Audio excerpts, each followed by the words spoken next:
Listo. Ya, Bueno, comienza. buenas tardes a todos.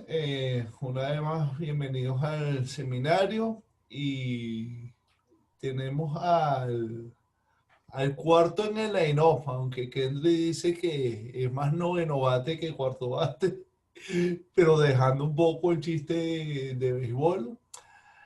Para mí es un placer presentar a Kendry Viva Ferrer, nuestro cuarto expositor en el Seminario Internacional de Matemáticas.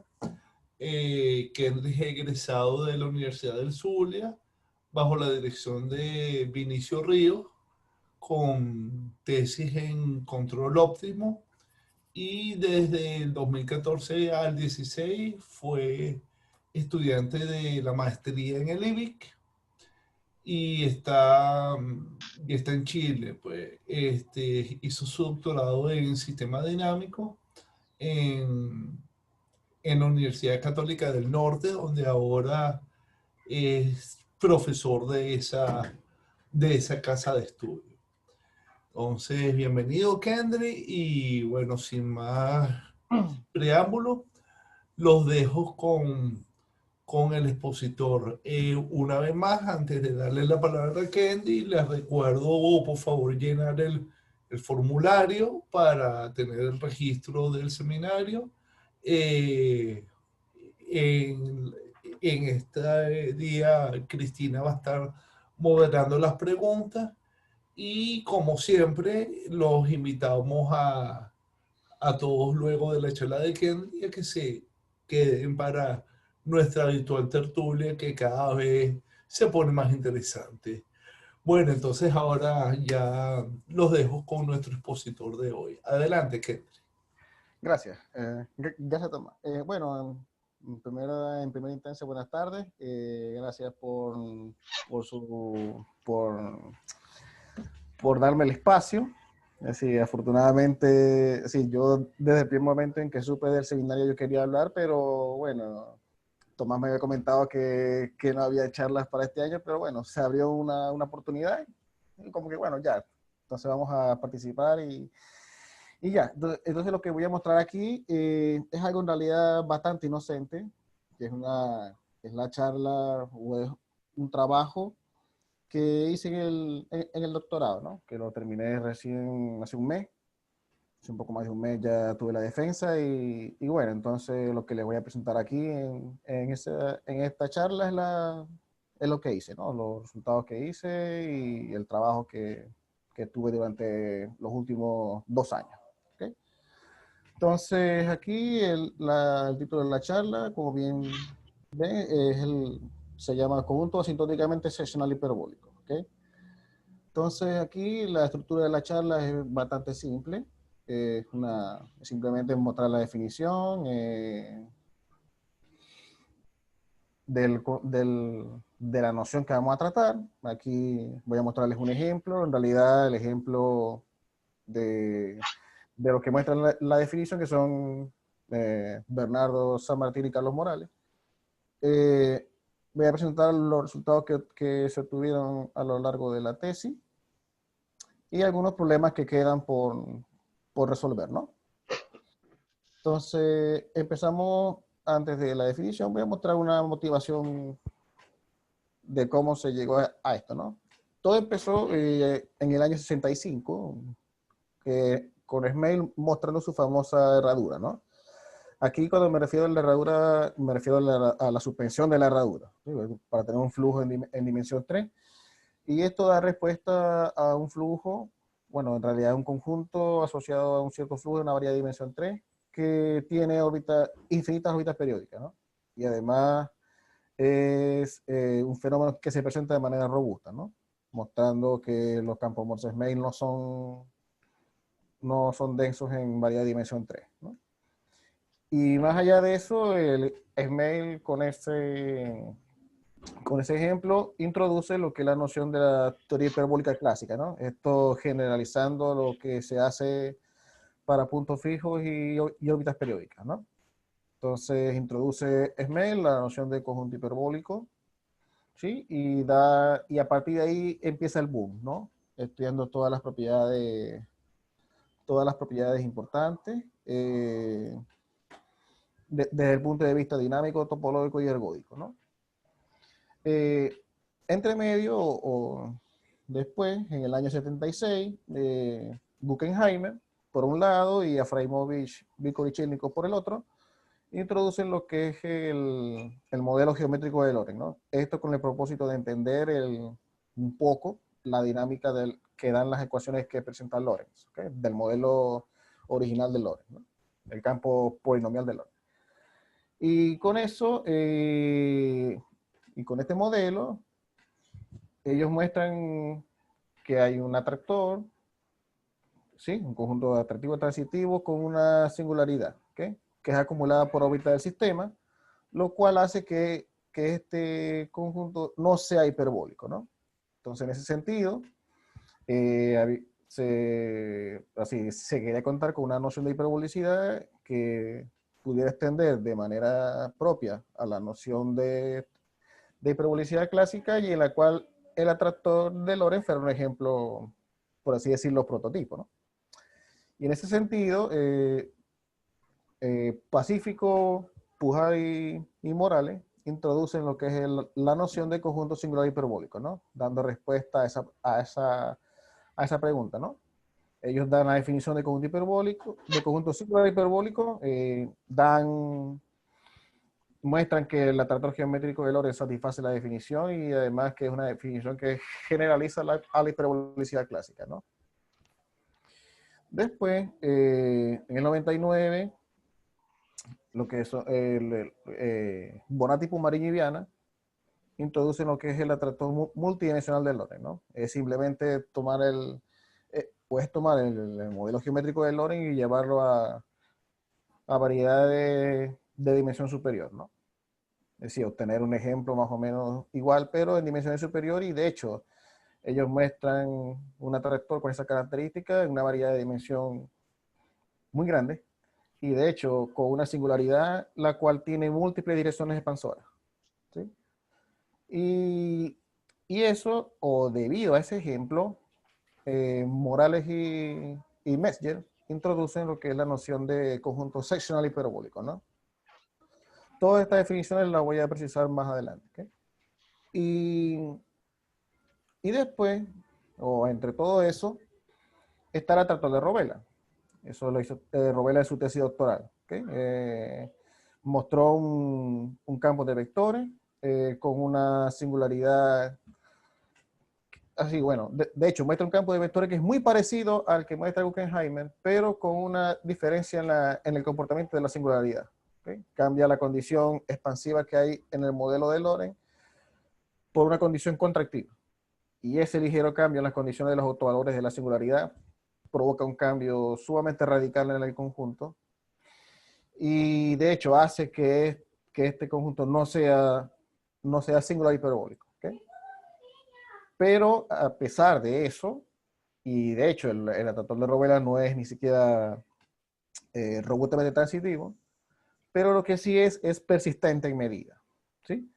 Es decir, que hay una familia de parámetros con medida positiva en la cual los conjuntos maximal invariantes asociados a esos campos exhiben atractores, ¿okay? Entonces, en ese sentido, bueno, sí, el atractor es bueno, ¿no? El atractor de Rovella es bueno. Y además de que es una clase boclínica, es con muro expansivo, tiene medidas físicas, ¿sí? Entonces lo hace un ejemplo lo suficientemente interesante como para poder introducir una noción de hiperbolicidad en la cual este atractor sea un ejemplo prototipo, ¿no? Esa fue la pregunta a la que Morales y San Martín llegan, ¿no? Bueno, si ya están los ejemplos interesantes y ya cada uno tiene su noción o su definición, bueno, la idea es, bueno, ¿cuál será la definición buena en la cual el Rovella sea ejemplo, ¿no? Buscar una definición de hiperbolicidad que igual extienda a la definición de seccional hiperbólico y en la cual el Rovella sea ejemplo, ¿no? Esa fue más o menos la pregunta que se hace en ellos,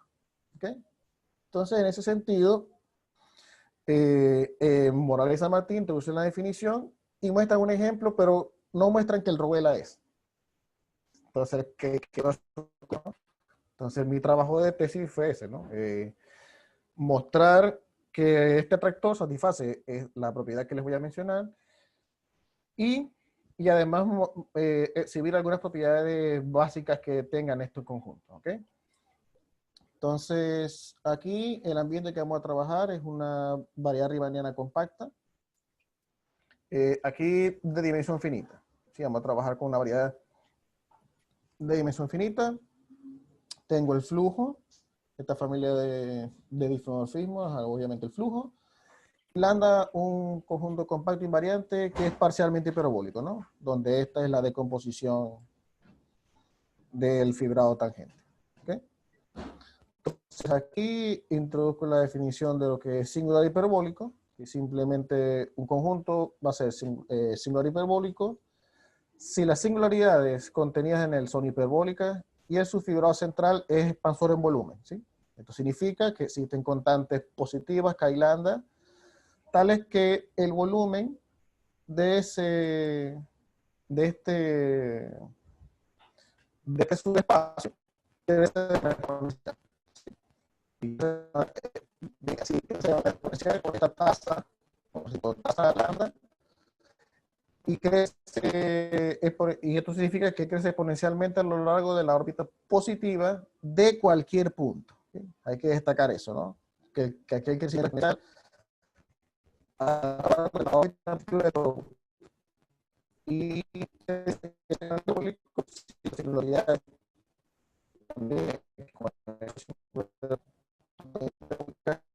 y el subfibrado central es expansor, es seccional expansor. Aquí seccional expansor significa que expande en área. ¿Okay? Y es lo mismo, ¿no? Existen para los cuales, si yo tomo cualquier plano en el subespacio central, ese plano a lo largo de la órbita positiva de cualquier punto va a crecer y de manera exponencial. ¿Sí? Aquí ya esto es área, obviamente por la dimensión del espacio o del subespacio que estoy considerando. ¿Okay? Entonces, para que lo tengan en cuenta, esto es singular es expander en volumen y seccional es expander área.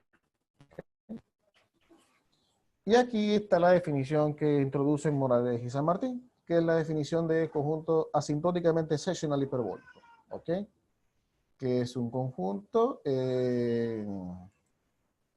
igual, compacto invariante, parcialmente hiperbólico, cuyas singularidades son hiperbólicas, y el subfibrado central es eventualmente asintóticamente expansor fuera de la variedad estable de la singularidad.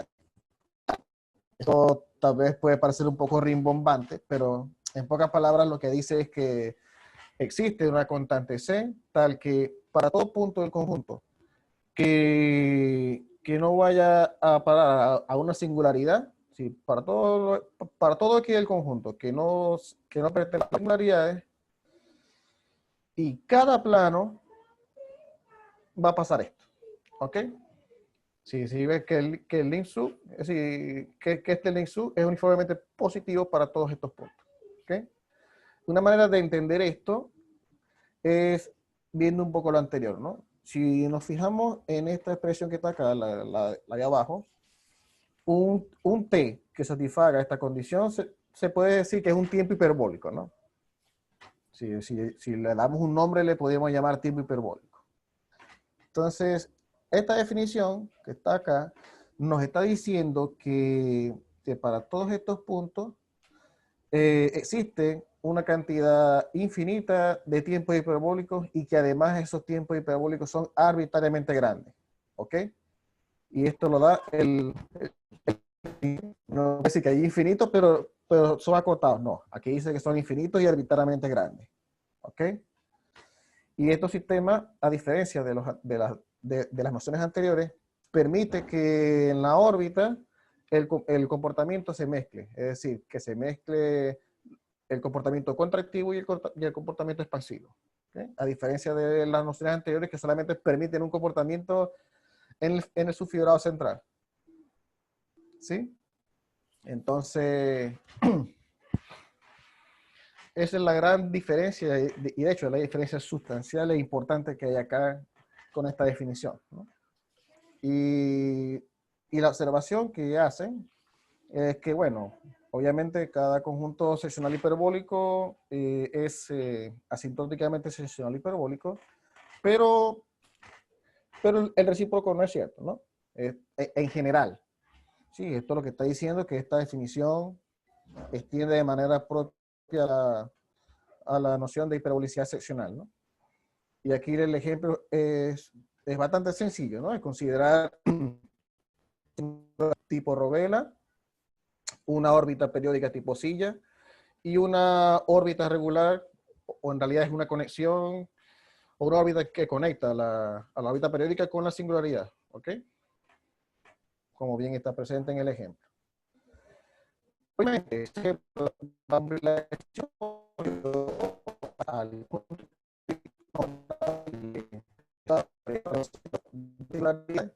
me quedo con la órbita periódica que es hiperbólica tipo silla y en particular va a cumplir esta desigualdad que está acá, ¿no? Pero dinámicamente hablando, ese ejemplo no es nada interesante, ¿sí? No tiene ninguna gracia dinámica, por así decirlo, ¿no? Entonces, en ese sentido, Morales y San Martín se preguntaron si había un ejemplo un poco más interesante al respecto, ¿no? Entonces, ellos, con ese propósito, introducen el ejemplo que les voy a mostrar. Pero antes del ejemplo, recordemos que en un conjunto de transitivos existe un punto cuya órbita positiva es densa. Es aislado si él es el maximal invariante de una vecindad. Y él tiene órbitas periódicas densas y las órbitas periódicas de lambda son densas en el conjunto. ¿Okay?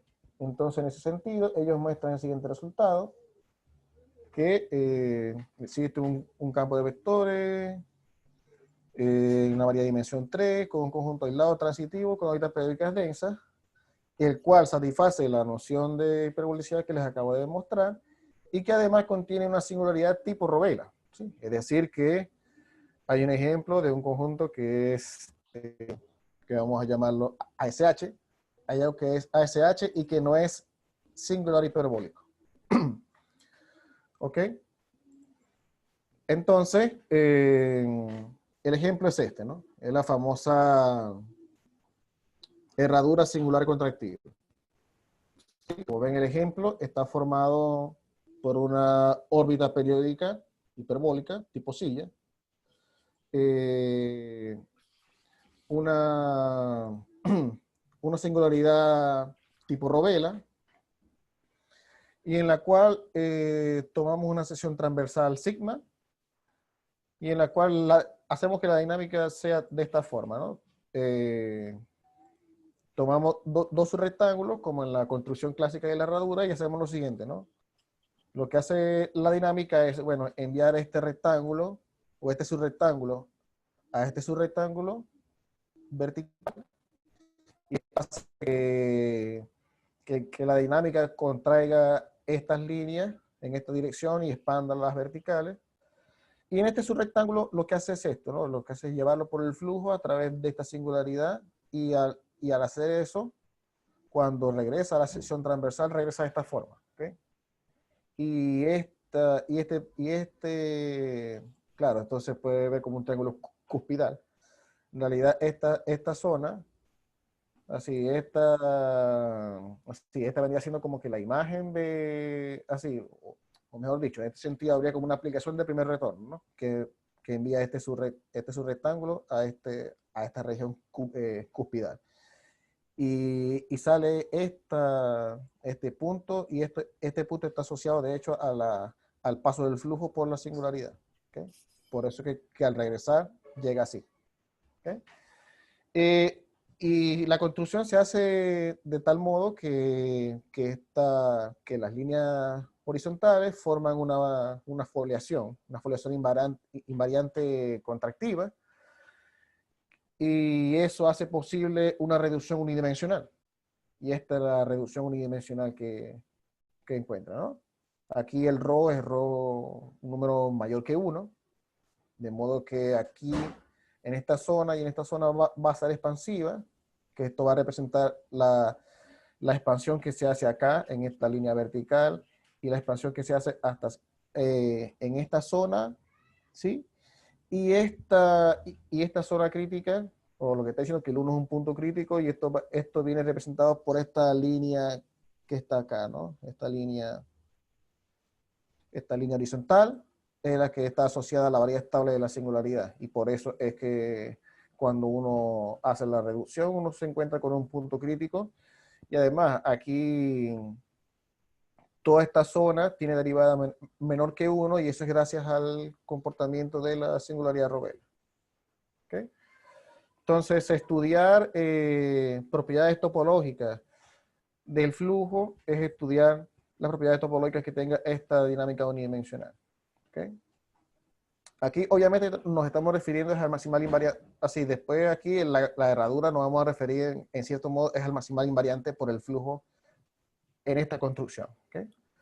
Entonces, como les había mencionado, describir propiedades topológicas de este conjunto en el flujo es lo mismo que describir las propiedades dinámicas del maximal invariante acá, en esta dinámica unidimensional. Y gracias a un artículo de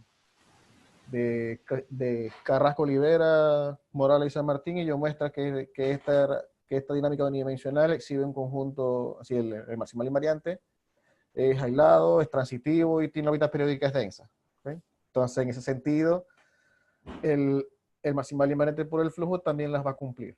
¿Ok? Y ellos muestran, después Morales y San Martín en su artículo, que este ejemplo satisface la noción de hiperbolicidad que les acabo de mencionar, ¿no? Entonces, pero al finalizar el artículo quedan preguntas abiertas, obviamente, ¿no? Porque así no mostraron o no resolvieron el problema, ¿no? Es decir, bueno, no mostraron que el tractor de Rovella satisface la noción. Y eso fue lo que hicimos, ¿no? Entonces, entre los resultados que mostramos en la tesis, un primer resultado que uno encuentra es que estos conjuntos satisfacen el famoso elevo hiperbólico. ¿Okay? Y el elevo hiperbólico dice lo siguiente, ¿no? Que si yo tengo un conjunto que es SH, es decir, asintóticamente seccional hiperbólico, y tengo un subconjunto compacto invariante sin singularidades, entonces ese conjunto es hiperbólico tipo silla. Es decir, que a pesar que cuando no hay singularidades, uno recupera la hiperbolicidad clásica, en el sentido de Smith. Esto significa que esta definición es lo suficientemente buena como para poder obtener resultados dinámicamente interesantes, ¿no? Es decir, que este resultado de hecho es bastante fuerte, ¿okay?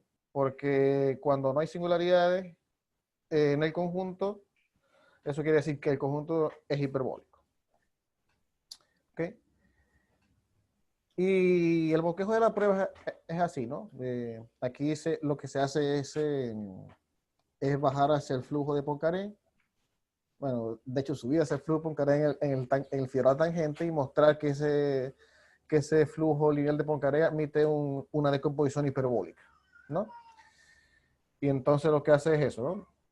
Lo que hacemos es, bueno, tomar la decomposición del fibrado tangente y proyectarla hacia el normal a la dirección del flujo, ¿ok? Entonces, hacia el plano normal. Entonces, tomamos las proyecciones de esos subfibrados y obtenemos una decomposición del fibrado normal. Y después, bueno, usamos la propiedad de que el fibrado central contrae uniformemente, y como contrae uniformemente, uno muestra que este subfibrado que está acá contrae uniformemente, ¿no?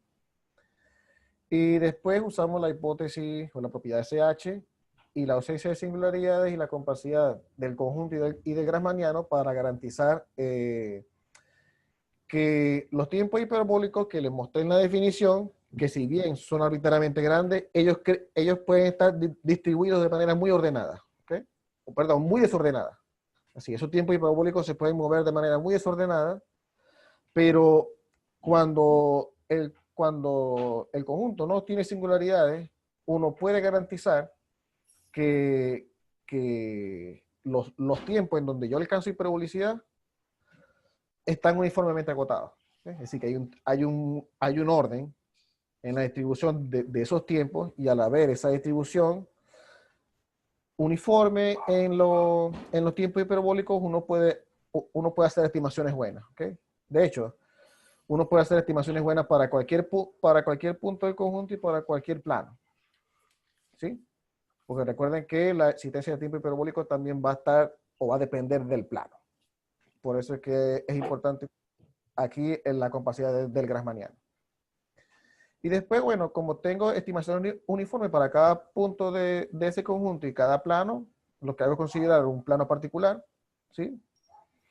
Y después empiezo o uso las estimaciones que obtuve en la parte 3 para obtener esta estimación de la norma mínima. Aquí la M me estoy refiriendo a la norma mínima de una transformación lineal, ¿sí? Y aquí lo que dice es que la norma mínima de esta transformación restricta este subespacio crece de manera exponencial, ¿no?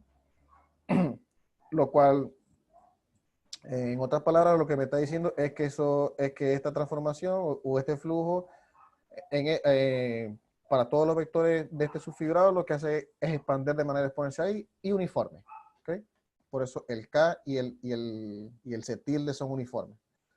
Lo cual muestra que hay expansión, ¿no? Expansión uniforme a lo largo de este fibrado y por lo tanto obtengo hiperbolicidad en el flujo Poincaré, que eso se traduce o es lo mismo que tener hiperbolicidad en la variedad. ¿Ok? Entonces con eso obtengo el resultado que es el lema hiperbólico, ¿no? Entonces con ese lema hiperbólico, de hecho, uno puede probar muchas otras cosas, ¿no? Pero bueno, eso lo voy a mostrar un poco después.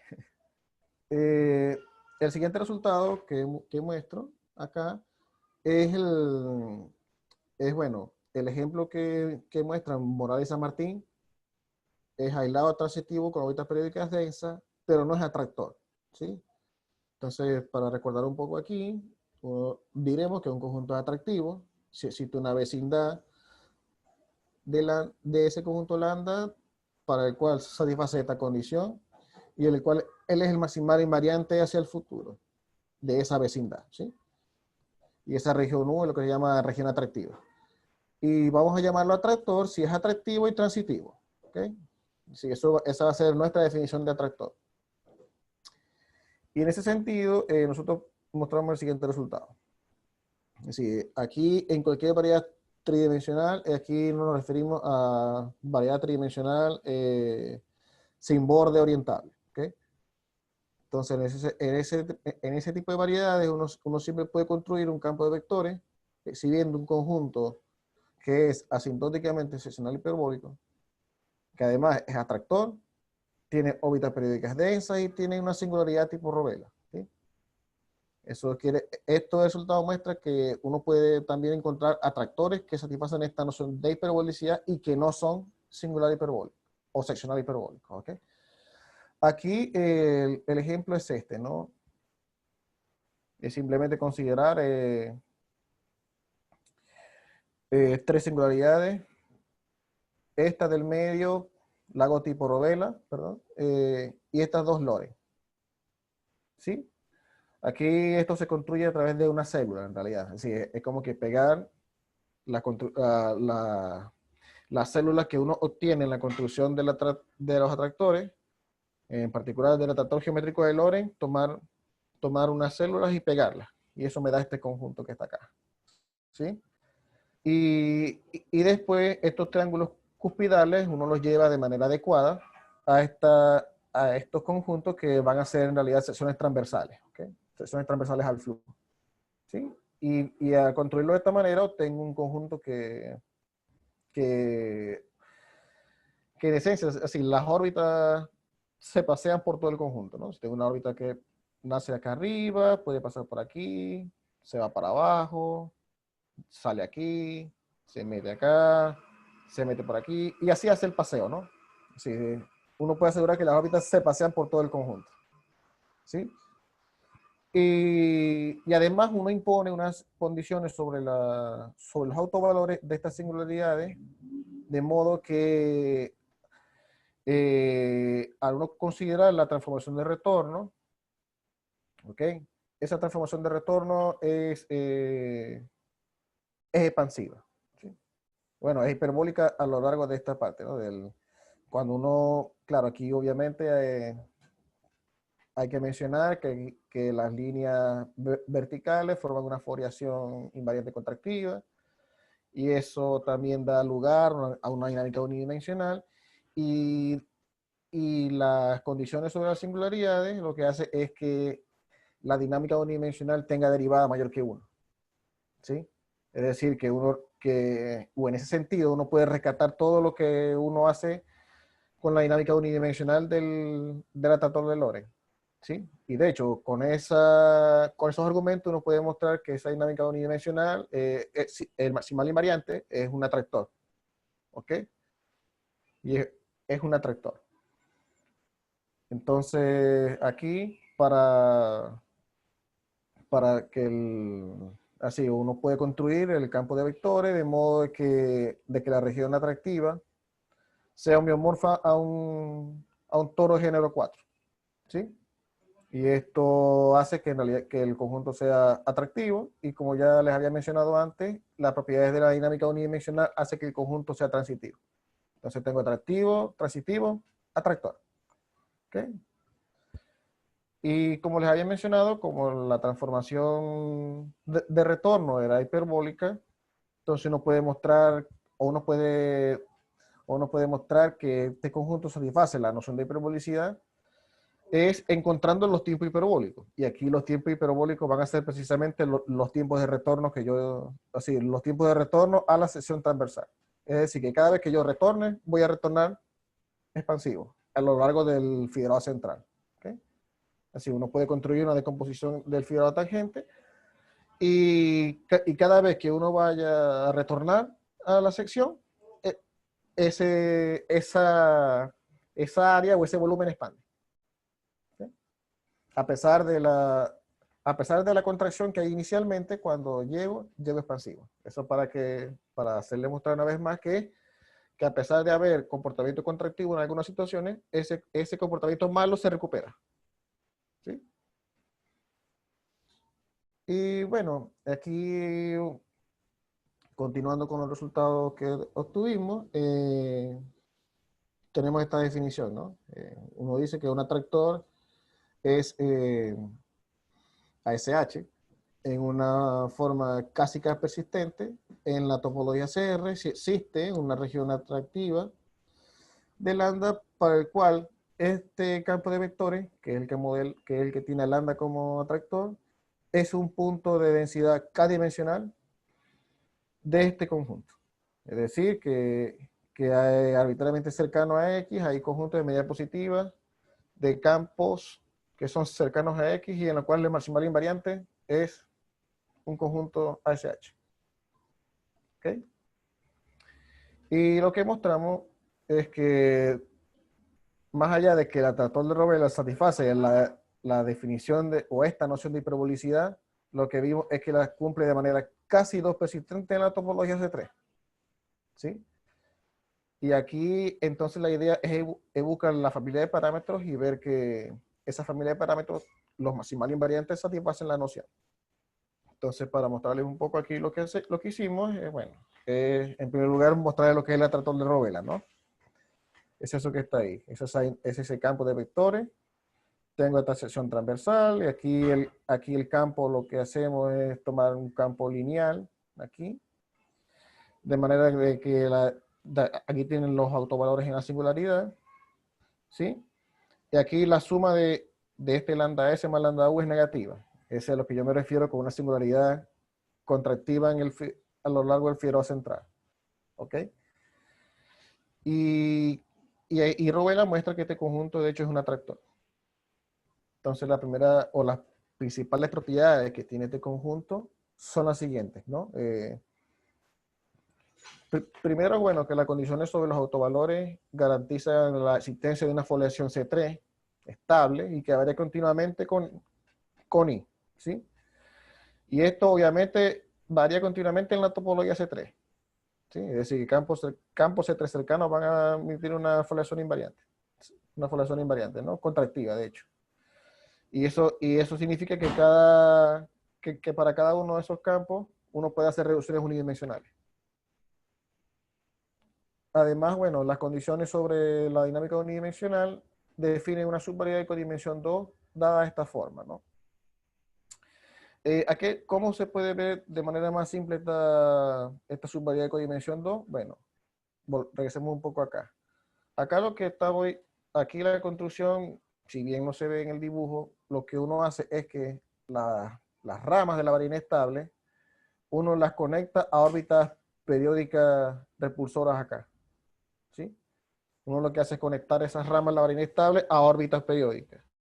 Entonces, al uno perturbar el campo, uno rompe esas conexiones, y al romper esas conexiones nos da origen a esta subvariedad de codimensión 2. ¿Sí? De hecho, esto se ve mejor en la dinámica unidimensional. ¿Sí? Es como que un par de ramas, y cuando yo perturbo, yo muevo las conexiones, y al mover esto, rompo las conexiones, y eso me va a dar todo un fenómeno un poco raro. Pero ese fenómeno está presente en esta subvariedad. Rovella, cuando estudió su atractor, obtuvo un subconjunto de parámetros con medida de Lebesgue positiva, para los cuales esas funciones tienen derivada no cero, ¿sí? Y esa condición se llama condición de transversalidad, que es la condición a lo que yo me refiero con romper las conexiones. ¿Okay? Y ahora, bueno, este es el conjunto de parámetros a los cuales yo les voy a dar a ver el ojo, y a ver si para esos parámetros los maximal invariantes que uno tiene satisfacen la propiedad. ¿Sí? Entonces, las funciones o las dinámicas unidimensionales satisfacen estas propiedades. ¿Sí? La dinámica unidimensional es clase C3, con derivada schwarziana negativa y con derivada de orden S-1.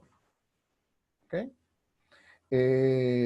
Existe una constante lambda para lo cual se cumple esta condición. Esto significa que, que las órbitas críticas crecen de manera exponencial. ¿Sí? Las órbitas críticas crecen de manera exponencial. Y aquí, que es la existencia de un lambda suficientemente pequeño para lo cual se cumple esta condición. Esto significa lo siguiente, ¿no? Vamos a volver un poco al dibujo. Aquí, en el campo de vectores, uno muestra que estas ramas se mueven así, ¿no? Se van moviendo, se van moviendo, se van moviendo, ¿no? Entonces, decir esta condición significa que el acercamiento de estas ramas a esta línea que está acá, que está asociada a la variedad estable de la singularidad, lo que significa es que estas ramas, el acercamiento hacia esta línea, no es tan rápido. ¿Sí? El acercamiento a la singularidad no es tan rápido. ¿Ok? Entonces, de hecho, Kendry, hay una pregunta, están preguntándote cuál es la derivada, qué es la derivada schwarziana. es una derivada, es un tipo de derivada especial, así, de hecho tiene una formulita que es hecha para funciones que admiten tercera derivada, ¿no? Así, eso es una fórmula que es la tercera derivada partido por la primera menos 3 medios de la segunda derivada partida por f primera al cuadrado. Es una derivada especial que introduce Schwarz para hacer un estudio de fenómenos unidimensionales. Más que todo es para funciones univaluadas, ¿no? Y es una fórmula muy especial. Así es, sí, pero aquí se usa bastante. De hecho, en el estudio de estas cosas se usa mucho este tipo de derivadas schwarzianas. ¿Sí? Y bueno, aquí continuando, estas condiciones o estas propiedades B y C, en la teoría o en la bibliografía, de hecho, se conocen como los parámetros de Benedict-Cables. ¿Sí? Son parámetros que introducen ellos para la dinámica de la familia cuadrática, de hecho. ¿Sí? Todo esto nace también, o en parte, con la familia cuadrática. ¿Sí? y ellos exhiben estos parámetros y por eso es que se le conoce como la familia de Benedict-Cabrels. Entonces, con estas tres condiciones, Rovella muestra que maximal invariante es un atractor. ¿Ok? Sí, es un trabajo bastante técnico, así una demostración no es trivial, es decir, hay una serie de muchos pasos para mostrar que estas tres condiciones juntas implican que el maximal invariante para el flujo es un atractor. ¿Okay?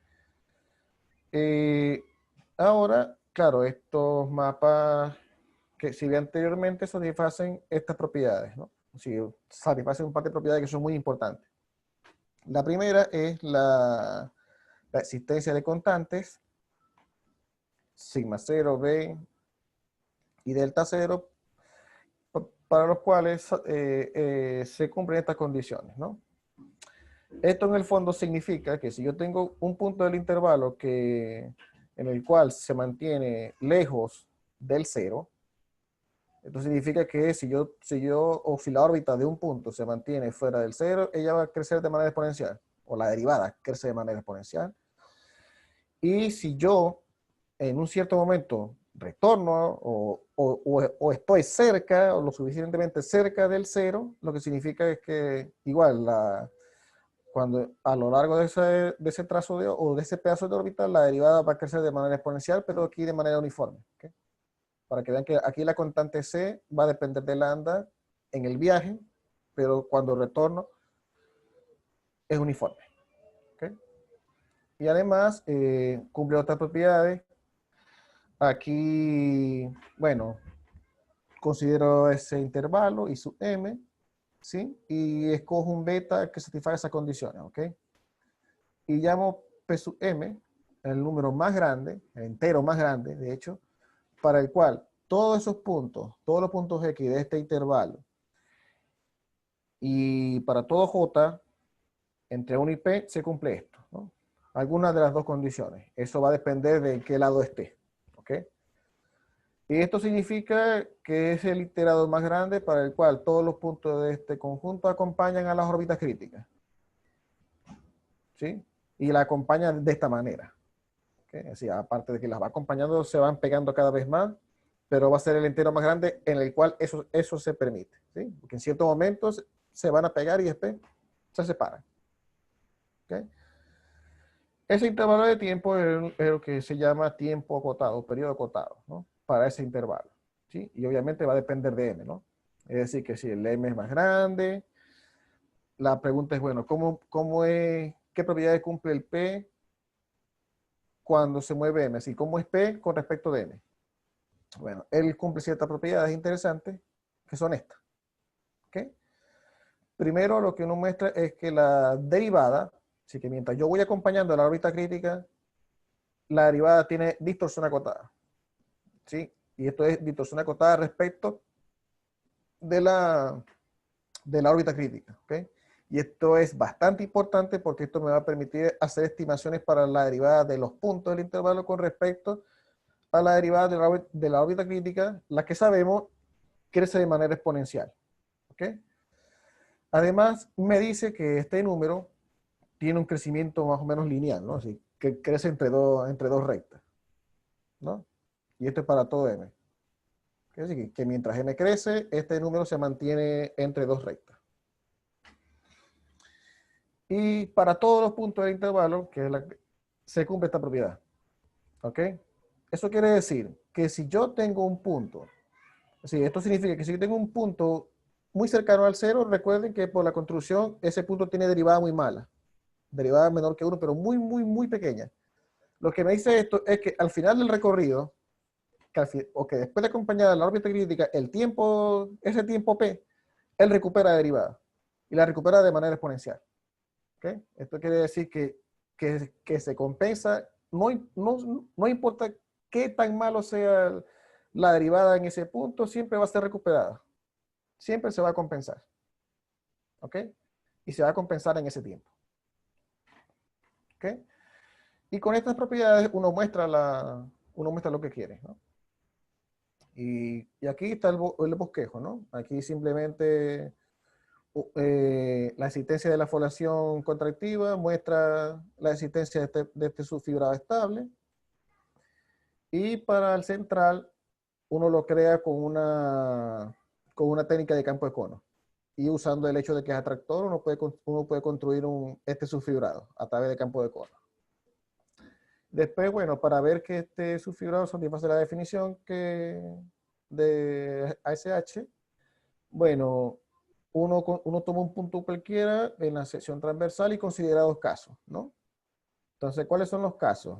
Disculpen aquí que me regrese un poco, pero es necesario que se entienda esto, ¿no? Yo voy a tomar un punto cualquiera de la sección transversal, obviamente que está en el maximal invariante, ¿no? Entonces, voy a pasar dos cosas con la órbita de ese punto. O la órbita pasa una cantidad finita de veces por aquí, así, si uno pone aquí una franjita, entonces, o la órbita pasa una cantidad finita de veces por aquí, o pasa una cantidad infinita de veces por acá. Entonces, si pasa una cantidad finita, estamos bien. ¿Por qué? Porque si pasa una cantidad finita de veces, eso quiere decir que a partir de cierto instante, ella se va a mantener por fuera. Ella se va a pasear y siempre se pasea por fuera. ¿Eso qué va a hacer? Bueno, eso, en primer lugar, como estoy lejos de esta línea, eso quiere decir que estoy lejos de la variedad estable y por las condiciones del modelo implican que el tiempo de retorno o el tiempo que lleva la órbita de un punto de aquí en regresar es uniformemente acotado. ¿Sí? Entonces tengo una cota uniforme para el tiempo de retorno y además uso la propiedad de la dinámica unidimensional. Que recuerden que yo estar lejos de la franja significa estar fuera de un intervalito en la dinámica unidimensional. Y estar fuera del intervalito significa ganar derivada siempre. ¿Okay? Entonces, usando esas dos condiciones, uno tiene una primera estimación, ¿okay? Para todos los puntos cuya órbita a partir de cierto instante se mantiene afuera de una franja aquí. Entonces, ahora viene lo otro. Bueno, ¿qué pasa cuando la órbita pasa por aquí siempre? Y aquí es donde uno usa, o aquí es donde uno tiene que hacer otro tipo de razonamiento, pero usando los lemas que les mostré. Es decir, bueno, ahora, ¿quiénes van a ser mi tiempo hiperbólico? Aquí van a ser lo siguiente. Recuerden aquel tiempo acotado, ¿no? Todo un punto de acá. Paseo cerca de la órbita crítica, ¿sí? Porque estar muy cerca de esta línea significa estar cerca de alguna de las ramas. Y estar cerca de las ramas significa tener o acompañar a la órbita crítica. Y acompañarla significa que en algún momento recupero derivada. Entonces, la acompaño durante ese periodo de tiempo en el flujo, recupero derivada, y al recuperar derivada va a pasar dos cosas. Bueno, recupero derivada y vuelvo a caer en la zona, o recupero derivada y caigo afuera. En cualquier caso, si después de ganar derivada caigo fuera de la zona, recuerden que mientras estoy fuera gano derivada. Es decir, que voy, gano derivada hasta regresar. ¿Sí? Eso significa que en cualquier caso, después de cierto instante, iniciando aquí, siempre recupero derivada. Y esos van a ser mis tiempos hiperbólicos. ¿Sí? El tiempo que yo voy en el flujo, desde que salí, recupero derivada y regreso. Eso es lo que más o menos los tiempos que uno toma, ¿no? Que son los tiempos que salen acá. A ver. Son estos tiempos. Estos tiempos que están aquí es lo que yo les acabo de mencionar, ¿no? Son esos paseos largos. Y con esos paseos largos uno tiene estas estimaciones.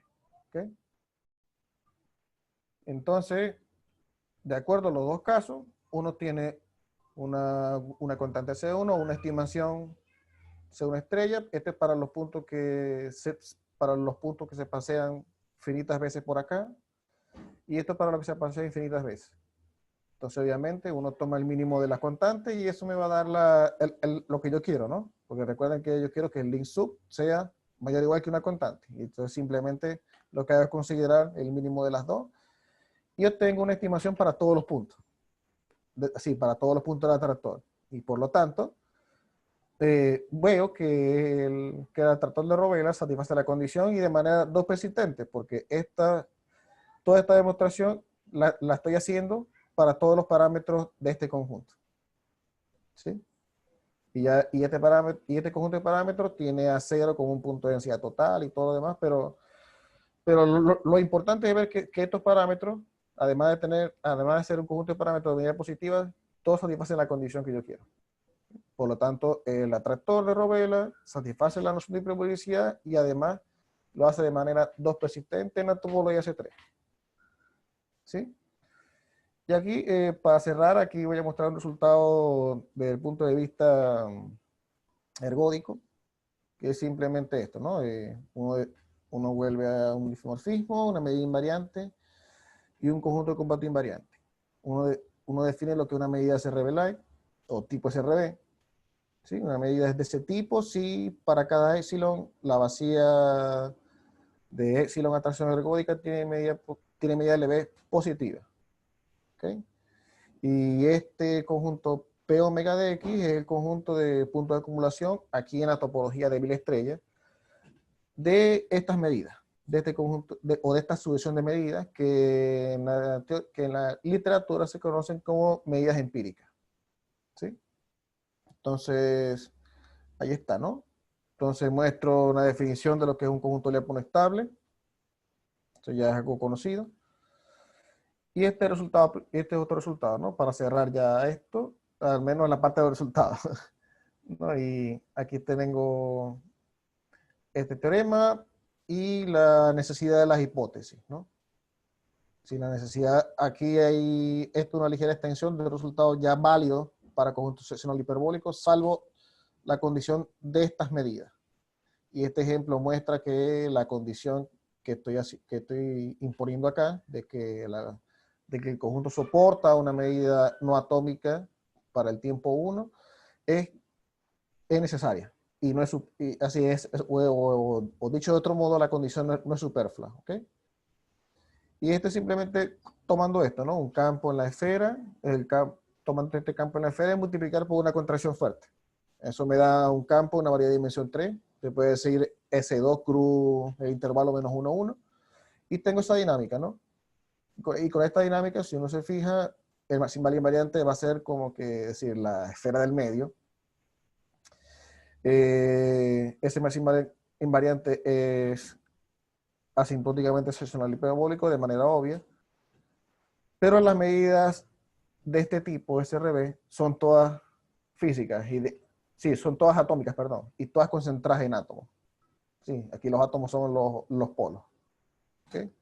Entonces, por eso es que la condición de que las medidas sean no atómicas es importante para el resultado.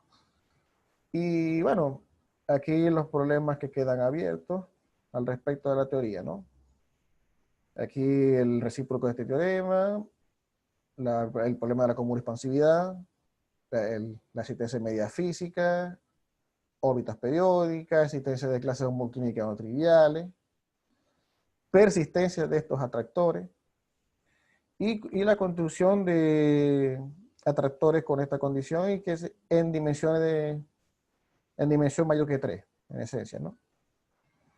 Y bueno, aquí están algunas referencias, ¿sí?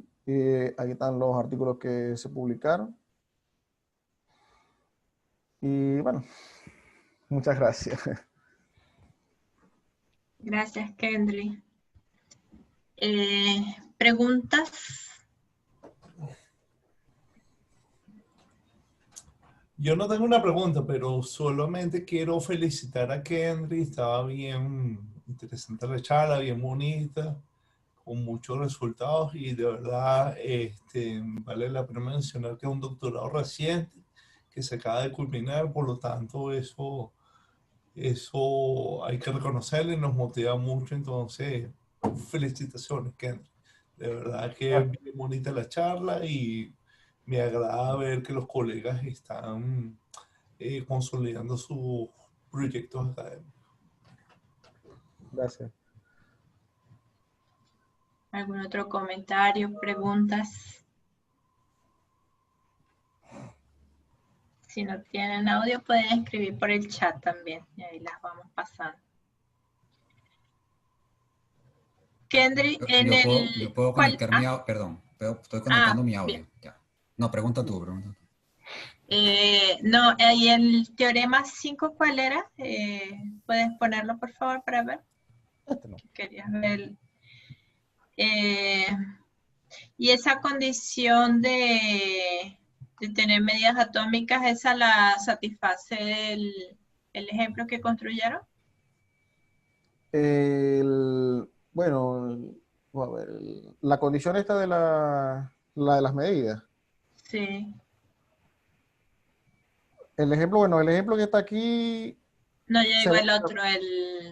el otro ejemplo que con el otro que trabajaste, el que es asintóticamente seccional. Bueno, pues, no he verificado Sí. una condición, pero creo que sí igual la verifica, ¿no? Porque eso está bajar en esencia con la dinámica unidimensional. ¿Sí? De cierto modo, obtener una medida aquí, uno la puede obtener a través de la dinámica unidimensional. Y la dinámica unidimensional de este conjunto en particular es una muy parecida a la dinámica del atractor de Lorentz, que ya se ha estudiado muchísimo y de hecho se construyen las medidas a partir de ahí. Porque esta dinámica de hecho esto es expansivo a trozo. Entonces expansivo a trozo y con una buena diferenciabilidad uno tiene las medidas, uno tiene medidas físicas de hecho. Y después lo que hace es suspender por el flujo y eso tiene una medida que es física y no atómica. Y de ahí sale y si es física, es así. Lo que pasa es que esa definición que yo di de tipo SRB es un poco más general que la SRB. Claro. Y obviamente, si SRB es tipo SRB, entonces aquí en este ejemplo basta encontrar una SRB y ahí estamos listos. Porque de hecho, hay SRB aquí no atómica y ahí va a Entonces cumplir la entropía topológica de ese es positiva, entonces. Y de hecho, eso se puede hacer por ahí, o de hecho también mostrando que este conjunto es clase homoclínica. Pues si es clase homoclínica, listo, tiene entropía topológica positiva. Entonces se puede hacer por esas dos vías, pero la que le presenté es desde el punto de vista ergódico, ¿no? Sin tocar la clase homoclínica. ¿Sí? Entonces, sí, esa es la parte interesante que tiene el resultado. Rafael. Yo tenía una pregunta sobre el mismo resultado. Podría, sí, porque me llamó la atención un poco cuando tú dices medida, ¿cómo es SRB like? ¿Podrías poner la definición otra vez?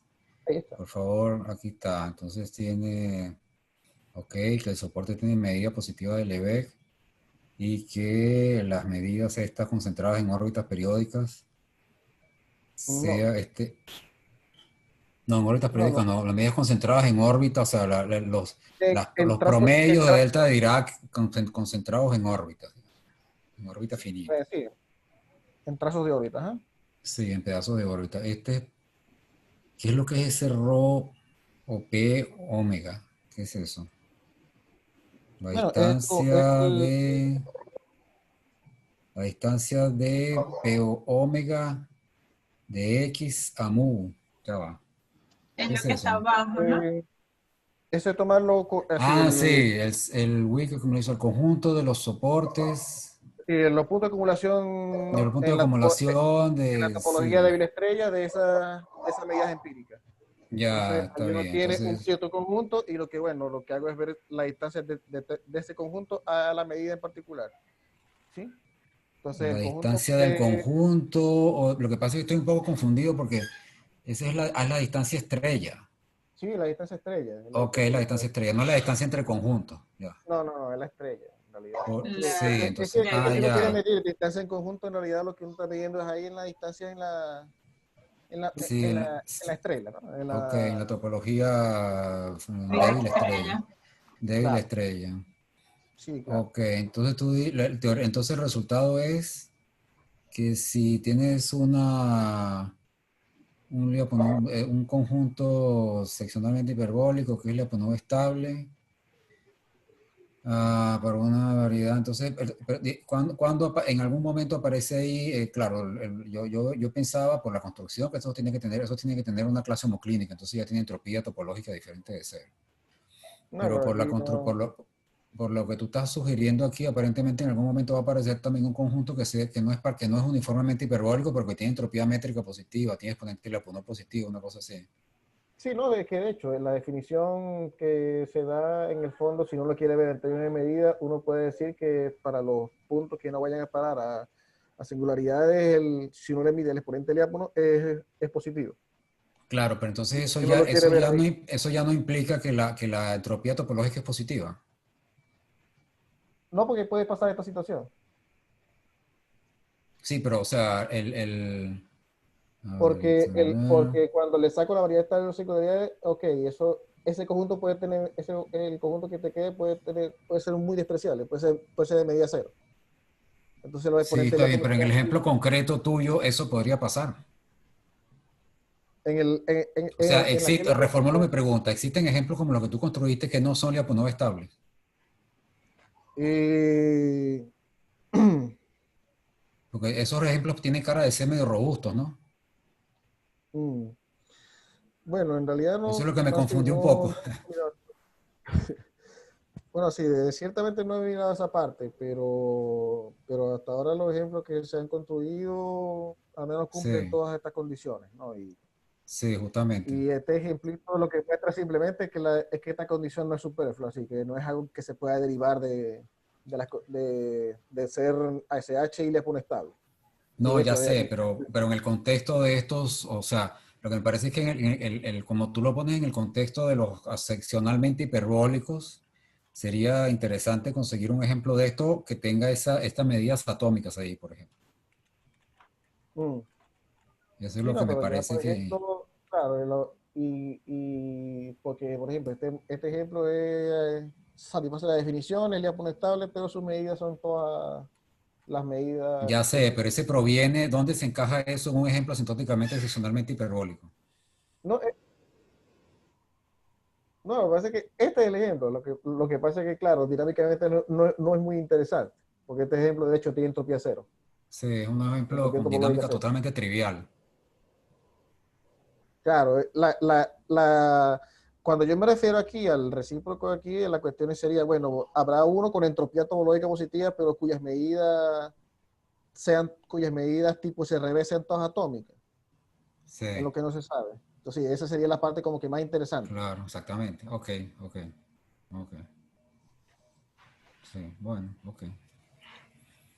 Ya está bien. Interesante.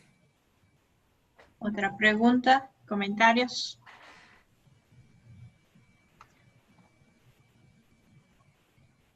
Entropía cero no es trivial. Están escribiendo aquí en el chat. Tienes razón. Víctor Sirven dice.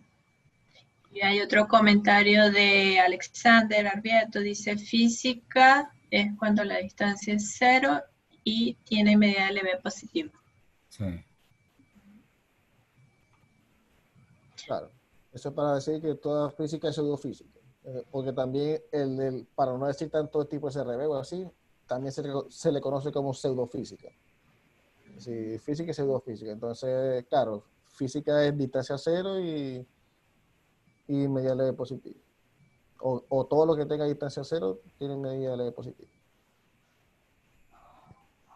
Pero sí, al menos en ese sentido de estos problemas que están acá, creo que el que estoy más cerca de resolver es el de las medidas físicas, de hecho. El de la asistencia de medidas físicas para tractores.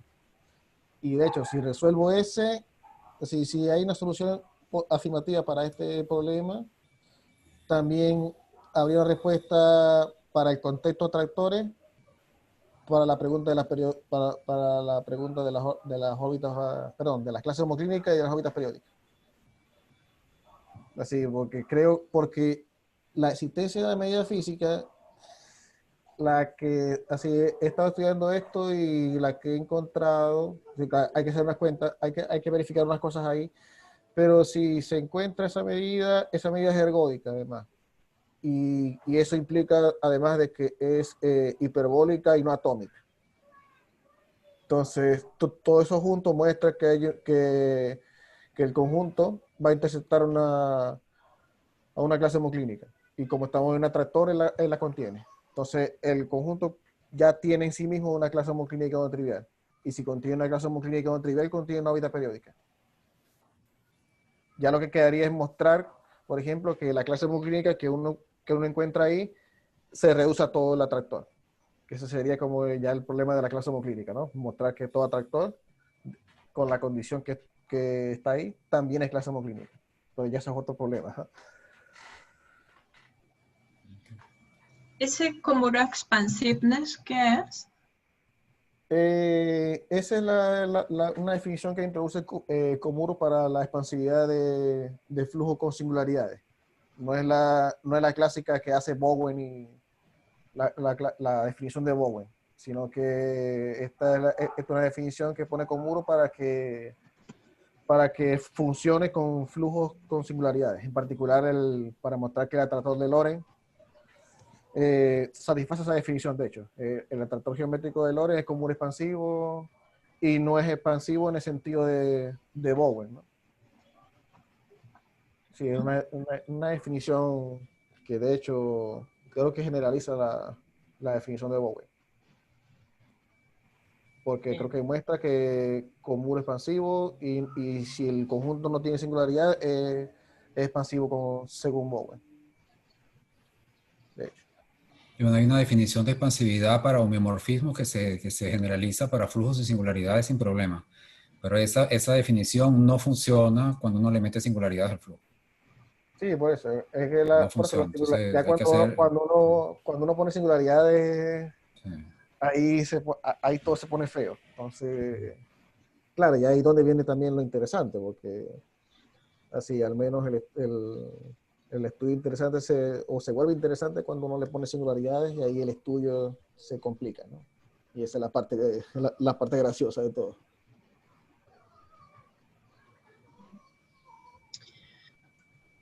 ¿Más preguntas, comentarios?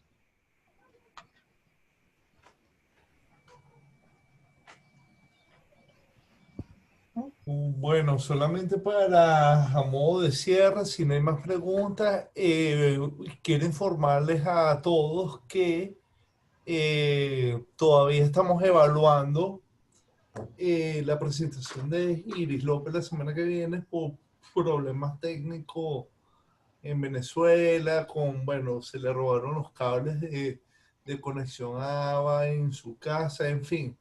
Ella está buscando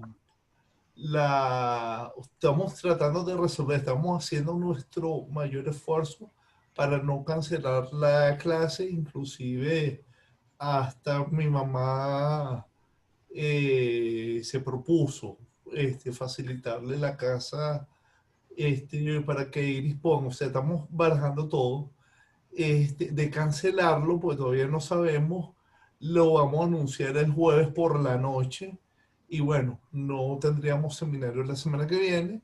De lo contrario, les vamos a confirmar que el seminario va. Entonces vamos a mandar el aviso trilingüe como lo hemos hecho usualmente y el jueves por la noche Cristina o yo les confirmaremos si va o no el seminario de la semana que viene. Solamente quería comentar eso. También quería dar las gracias por su feedback para ir llenando los puestos de febrero a junio. Ya solamente quedan 2 espacios. Por tal motivo es que estamos haciendo el registro, porque ahí estamos con la pregunta de si quiero o no dar la charla y eso nos permite más o menos homogeneizar a los invitados, o sea, que no sean solamente las personas que yo conozco o las personas que Cristina conoce, sino tratar de que sea una cosa homogénea. Ese es el propósito del registro. Y del resto, bueno, no me queda más nada que reiterar que la charla fue excelente y bueno, entonces, si no hay otra pregunta, ya voy creo que ya... Yo sí quise hacer un comentario. Por favor, adelante. Bueno, quiero resaltar el hecho de que Kendry es una de la nueva generación. Está terminando, formándose ahorita y ya con un futuro por seguir. Y es importante este espacio precisamente para darle esa visibilidad a toda esa nueva generación que está haciendo cosas interesantes y que realmente van a ser de mucha ayuda para todos, ¿no? Y gracias, Kendry, excelente charla, felicitaciones, te deseo el mayor de los éxitos. Gracias, ¿no? Igual, Y que más gente de los jóvenes se animen para también participar, dar las charlas y todos sean De bienvenidos. hecho, Alejandra Aguilera, que es una de nuestras estudiantes de la UCB, va a presentar avance de su tesis doctoral este año, y en conversaciones en privado con Alejandra ya para el año que viene, posiblemente un adelanto de su tesis doctoral, si es que ya no la ha terminado. Entonces, quiero resaltar lo último de Cristina. Este espacio, muchachos, es para ustedes, o sea, es para todos, pero en especial para los jóvenes que están iniciando en proceso o culminando sus estudios de maestría, doctorado. Para eso es el seminario. Bueno, entonces yo voy a cerrar. Voy entonces a hacer la pausa del video